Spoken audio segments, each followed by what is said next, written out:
We expect our children to behave like adults, like walking straight like us, but then our children may be running around, rolling on themselves on the floors.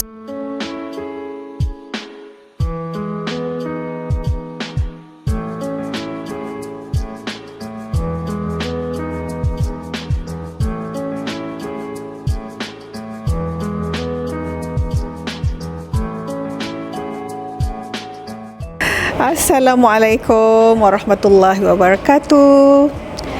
We are back in Who Said So. Young children's behavior is what? Young children's behavior is what? What do you think of children's behavior? What are the misconception or assumption about children's challenging behavior? Especially young children, for example, children running around very noisily, showing their temper tantrums over there, rolling themselves on the floor. What would be the misconception normally? I think the misconception that people normally have is that they do it intentionally. They do it to get attention. They do it because they didn't get to play.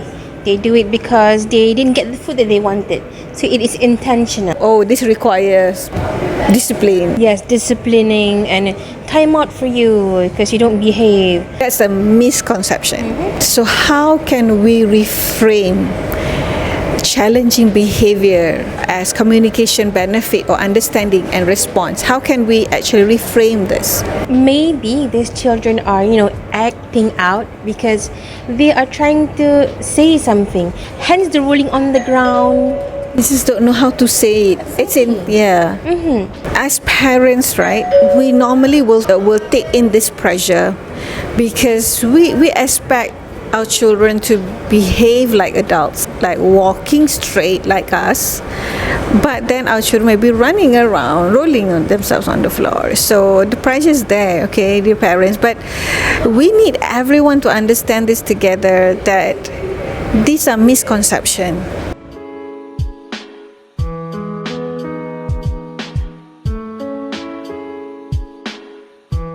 But what are some of the potential causes, or what triggers this challenging behavior in young children? What do you think? Okay, toddlers who cannot convey their message, who cannot, tell the parents or the adults this is what they wanted, hence the tantrum.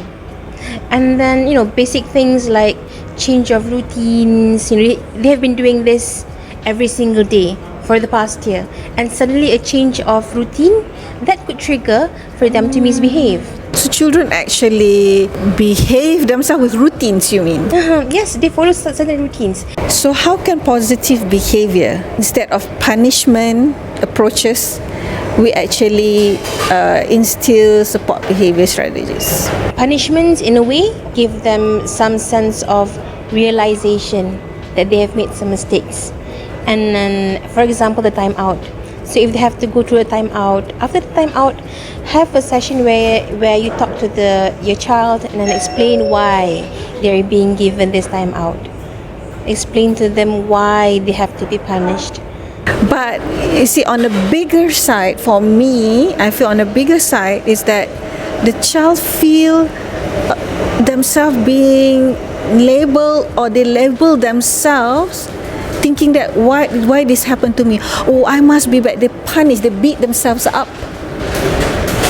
Don't you think? I say, okay, once you said that, from that point of view, I think yes. That's why I said there's a positive and negative point of view when it comes to punishments. Normally in schools, Small reward. in schools, the simple thing could be a sticker. You know how excited they are when we get stickers. For parents at home, I think what they can do is actually having extra 5 minutes of playtime, maybe 5 minutes extra of bedtime stories, maybe.